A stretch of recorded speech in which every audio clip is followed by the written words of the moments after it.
నమస్తే, welcome to Annapurna kitchen and blogs. ఈరోజు మనం అన్నపూర్ణ కిచెన్ బ్లాగ్స్లో ఒక మంచి రెసిపీతో మేము ముందుకు వచ్చేసామండి. అది మిల్ మేకర్ కుర్మా అనమాట. సో ఇది చాలా బాగుంటుంది టేస్ట్. రైస్లోకి, చపాతీలోకి, బగారా రైస్, ఇట్లా మనకి పరోటా లాంటిలోకి చాలా టేస్ట్ బాగుంటుంది. ఇప్పుడు ఎలా చేయాలో చూపిస్తాం. మేము ఎలా చేసుకుంటాము ఇంట్లో. ఫస్ట్ నేను మిల్ మేకర్ని వేడి వాటర్లో 15 మినిట్స్ ఉంచేసి కొంచెం సాల్ట్ వేసేసి 15 మినిట్స్ ఉంచాను వేడి వాటర్లో. దాని తర్వాత ఇట్లా స్క్వీజ్ చేసి ఒక పక్కకు తీసి పెట్టేసుకున్నాను. నెక్స్ట్ ఇప్పుడు మనం కుర్మాలోకి మసాలా రెడీ చేసుకుందాం. ఒక మిక్సీ జార్ తీసుకోండి. దాంట్లోకి జీలకర్ర, ఇది బిర్యానీ మసాలాలు ఏమేమి ఉంటాయి, చెక్క, లవంగా, ఇవన్నీ వేసేసుకోండి. వేసేసుకున్న తర్వాత దీంట్లోకి మనం ఒక 2 స్పూన్ ధనియాలు వేసుకుందాం. నేను ఒక 2 స్పూన్ ధనియాలు వేస్తాను. మళ్ళీ ధనియాల పొడి కూడా వేస్తాను ఎండ్ ఆఫ్ ది రెసిపీలో. ఇప్పుడు నెక్స్ట్ అల్లం, వెల్లుల్లి ఈ 2 నీట్గా వాష్ చేసుకొని కట్ చేసుకున్నాను, పొట్టు తీసినవి. నెక్స్ట్ ఒక 2 ఉల్లిపాయలు అండి, 2 ఉల్లిపాయలు వేసేస్తున్నాను. దీన్ని మిక్సీ పట్టేసుకుందాం. ఇవన్నీ స్టవ్ ఆన్ చేసుకుని ఒక ప్యాన్ పెట్టుకున్నాను. ప్యాన్లో కొంచెం ఆయిల్ వేసాను. వేసేసిన తర్వాత ఇప్పుడు మిల్ మేకర్ వేసేసి ఫ్రై చేద్దాం. దీంట్లోకి కొద్దిగంత సాల్ట్ వేస్తున్నారు. కొంచెం సాల్ట్, కొంచెం పసుపు 2 వేయాలి. కొద్దిగంత పసుపు వేస్తున్నాను నేను దీంట్లోకి. నెక్స్ట్ కొంచెం సాల్ట్, మిల్ మేకర్కి కొంచెం ఉప్పు పట్టడానికి వేసేసి ఫ్రై చేద్దాం.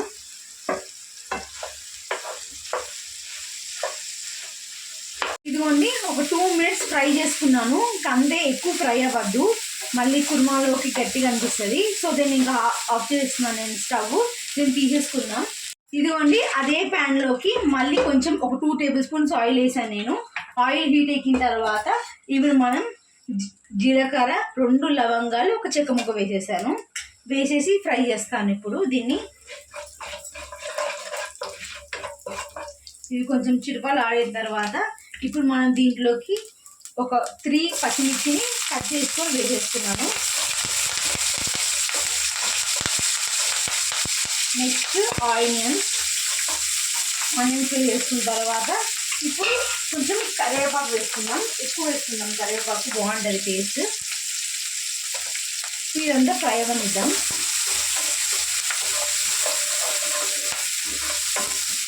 ఇదిగోండి, ఇందాక మనం ఆనియన్స్ అవన్నీ వేసి పేస్ట్ పట్టమని చెప్పాను కదండి. ఇదిగోండి, ఇట్లా అయిపోయింది పేస్ట్. ఇప్పుడు మనం దీంట్లో వేసేద్దాం. తాలింపులోకి వేసేసేసి బాగా కలిపేద్దాం ఒకసారి.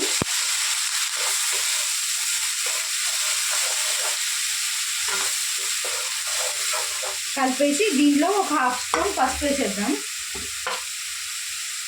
మీడియం ఫ్లేమ్లో పెట్టేసేసి ఈ మసాలా పేస్ట్ మొత్తం బాగా ఫ్రై అయ్యేదాకా మనం కలుపుతూ ఫ్రై చేద్దామండి. కింద మాత్రం అడుగు అంటకుండా చూసుకోండి. ఇదిగోండి, బాగా కలిపేసుకున్నాం కదండి. కొంచెం కొంచెం ఆయిల్ పైకి వస్తుంది కదా. ఇప్పుడు మనం టమాటోస్ని నేను పేస్ట్ పట్టుకున్నానండి. ఒక 3 టమాటోస్ని మీడియం సైజు పేస్ట్ పట్టేసుకున్నాను మిక్సీలో. సో అది ఇప్పుడు పోసేసాం కదండి. ఇప్పుడు మనం దీన్ని కలిపేద్దాం ఒకసారి. ఇదిగోండి, టమాటో పేస్ట్ వేసాం కదా. ఇప్పుడు మనం కారపొడి వేసేద్దాం. నేను ఒక 1 స్పూన్ కారం వేసేస్తున్నాను. కొద్దిగా వేసుకుంటాను, మరి చిన్న స్పూన్ కాబట్టి. సో 1 స్పూన్ వేసుకోండి. ఇప్పుడు కలిపేద్దాం ఒకసారి. కలిపేసేసి సిమ్లో పెట్టేసి బాగా ఉడికిద్దాం. టమాటో పచ్చి స్మెల్ అంతా పోయే వరకు సిమ్లో పెట్టేసి మూతేసేసి ఉడికించండి ఒక 5 to 6 మినిట్స్ వరకు. నేను సిమ్లో పెట్టేస్తున్నాను, ఉడికించండి. ఇదిగోండి, ఇప్పుడు స్టార్ట్ అయింది కదా టమాటో ఉడకడము.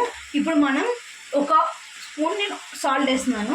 వేసేసి కలిపేద్దాం ఒకసారి. కలిపేసేసి మళ్ళీ సిమ్లో పెట్టేసేసి మూతేసేద్దాం. బాగా ఉడకాలన్నమాట, ఆయిల్ అంతా పైకి వచ్చేసేయాలి. ఇదిగోండి, బాగా ఫ్రై అయిపోయింది. ఇప్పుడు మనం దీంట్లోకి ఇందాక ఫ్రై చేసి పెట్టుకున్న మిల్ మేకర్ వేసేద్దాం. మిల్ మేకర్ వేసేసేసి ఒక్కసారి కలిపేద్దాం నీట్గా. ఇదిగోండి, కలిపేసుకున్నాం కదా. ఇప్పుడు మనం దీంట్లోకి ఒక కప్పు వాటర్ వేసేస్తున్నాను నేను. కలిపేసి చూసుకొని కన్సిస్టెన్సీ మళ్ళీ ఇంకో కొంచెం యాడ్ చేసుకుందాం. కొంచెం పడుతుందండి వాటర్. కొంచెం వాటర్ వేసేసుకొని ఇప్పుడు మనం దీంట్లోకి వేసి కొంచెం చికెన్ మసాలా, ఇది సూపర్ టేస్ట్ వస్తుంది మనకి. 1 స్పూన్ చికెన్ మసాలా, చిటికెడు గరం మసాలా, కొంచెం ధనియాల పౌడర్ అండి, ఒక హాఫ్ స్పూన్. ఇప్పుడు కలిపేద్దాం నీట్గా. ఇది మొత్తం మసాలా ఇదంతా దీనికి పట్టేస్తుంది. పట్టేసి దగ్గర ఉడికిపోతుంది. అప్పుడు మనం ఇంకా స్టవ్ ఆఫ్ చేసుకోవచ్చు. ఒక 3 స్పూన్స్ కర్డ్ని ఇలా నీట్గా ఇట్లా కలిపేసుకొని మొత్తం నీట్గా స్మూత్గా చేసేసుకొని ఇప్పుడు దీన్ని కూరలో వేసేద్దాం. కర్డ్ని, కుర్మా అంటేనే పక్క మనం కర్డ్ వేయాలి కదా, అప్పుడే టేస్ట్ వస్తుంది. కుర్మాకి కర్రీకి డిఫరెంట్ కదా, కుర్మాలోకి కర్డ్ వేస్తే టేస్ట్ బాగా వస్తుంది. ఇప్పుడు కలిపేద్దాం ఒకసారి. కలిపేసేసి ఇప్పుడు ఒక 6 మినిట్స్ మూత పెట్టి దగ్గరగా అయ్యేలా ఉడికించేద్దాం. ఇదిగోండి ఇప్పుడు ఉడికిపోయిందంటే ఒక 6 మినిట్స్ తర్వాత ఇప్పుడు కొత్తిమీర వేసేసి ఇంకా దింపేసుకుందాం. మనం స్టవ్ ఆఫ్ చేసుకుందాం, ఇంకా సర్వ్ చేసేసుకుందాం. ఇదిగోండి ఎంతో tasty meal maker kurma ready అయిపోయిందండి. మీరు కూడా ట్రై చేయండి, చాలా బాగుంటుంది. చపాతీ, రైస్, బగారా రైస్ అన్నింటిలోకి చాలా బాగుంటుంది. మీరు కూడా ట్రై చేయండి, పరోటాలకు ఇంకా చాలా బాగుంటుంది. సో ఈ మా రెసిపీస్ కానీ మీకు నచ్చినట్టయితే లైక్ చేయండి, షేర్ చేయండి, సబ్స్క్రైబ్ చేసుకోండి. మరెన్నో రెసిపీస్ కోసం గంట సింబల్ నొక్కడం మర్చిపోకండి. బాయ్.